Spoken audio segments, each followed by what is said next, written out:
Je ne suis pas tellement surprise, finalement c'est la continuité, je le raconte dans mon livre « Je dangereux à l'Élysée » qui parle des épouses et des compagnes des hommes politiques, où j'explique qu'elles sont les victimes collatérales de toute ascension politique, et elle l'a été aussi.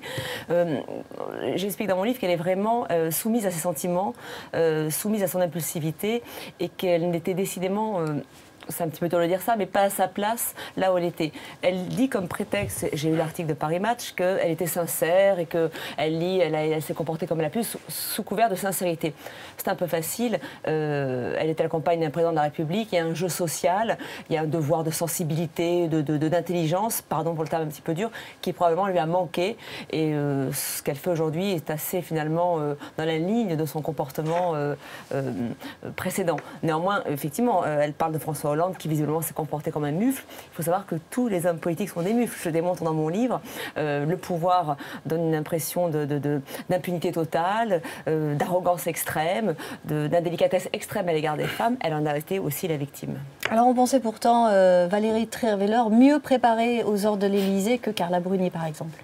C'est tout le paradoxe. Je pense qu'elle est tellement victime de ses émotions. Elle observait le monde politique depuis une vingtaine, voire 30 ans. Rarement, femme politique aussi aguerrie n'a été aussi peu préparée et est tombée, a cédé, finalement, est tombée dans tous les écueils, et Dieu sait qu'ils sont nombreux, qu'il y a sur un chemin politique quand on est au plus haut niveau. Mais finalement, tout le monde a parlé du tweet, vous savez, de soutien à Olivier Falorni, et tout le monde a dit que c'était le début de la chute. Non, c'était la fin de la chute. Quand ce tweet est arrivé, il n'en pouvait plus. Elle l'avait fait subir tellement de chantage, tellement de caprices, elle était devenue tellement arrogante avec lui que ça a signé sa chute. Et je pense qu'elle le reconnaît un petit peu. Encore une fois, je n'ai pas lu le livre. Elle a cumulé tellement d'erreurs et de maladresses que peut-être, oui, il s'est comporté comme un mufle, comme sous sa pression à elle, il s'était comporté comme un mufle à l'égard de Ségolène Royal. Rappelez-vous l'interview à Gala, quand il dit de Valérie Trierweiler, c'est la femme de ma vie. Il a vécu 30 ans avec une femme qui lui a fait 4 enfants. Rappelez-vous, au dernier grand meeting qu'il a fait, quand il a squeezé du passé des socialistes, il y avait un film sur le passé des socialistes, il a squeezé complètement Ségolène Royal. Elle n'existait pas. Là encore, c'était sous la pression de Valérie Trierweiler. Alors, à chaque fois, il s'est excusé. Mais enfin, bon, c'est le comportement de la violence politique. On a le sentiment, quand on lit votre ouvrage, et au vu de ce nouvel épisode, que l'Élysée, c'est vraiment pas fait pour les couples, ça a plutôt tendance à les faire exploser.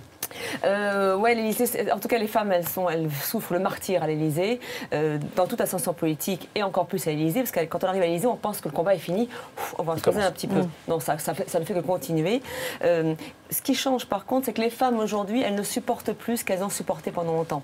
La précédente première dame... C'est difficile pour les couples modernes, en fait. En tout cas, les femmes ne supportent plus, les femmes sont suffisamment émancipée. La présente première dame, Cécilia Sarkozy, a quitté à l'Élysée après 20 ans d'ascension politique où elle accompagnait l'ascension de son mari, arrivée aux marges de l'Élysée. Qu'est-ce qui se passe pour qu'une femme dise je n'en peux plus? Et la suivante, Valérie Trierweiler, et on a dit répudiée, ce qu'on veut comme mot, peu importe, brutalement, parce qu'elle aussi n'a pas compris les codes de l'Élysée. En tout cas, elle ne les a pas supportés, elle n'a pas su gérer ça. C'est de toute façon, vous qui êtes une fine observatrice du monde politique, un livre qui aura de lourdes conséquences.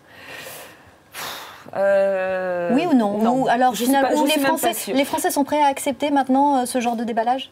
Non, je pense que ça va lui porter tort. Le livre va marcher, je pense, ça va être un best-seller. Je pense que ça va lui porter tort. Je ne l'ai pas lu encore une fois. Je trouve que ça n'apporte rien à la dignité politique, au jeu politique. Mais enfin, on est déjà tombé assez bas, donc est-ce qu'on peut tomber encore plus bas?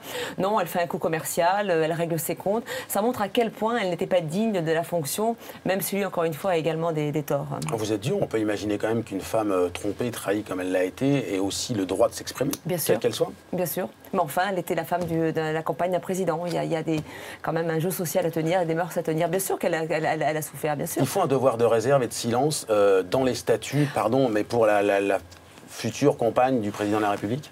En France, vous savez, on n'a pas de statut de la première dame. C'est une hérésie. C'est une hérésie parce que toutes les premières dames coûtent beaucoup d'argent au pouvoir, aux Français, aux impôts des Français.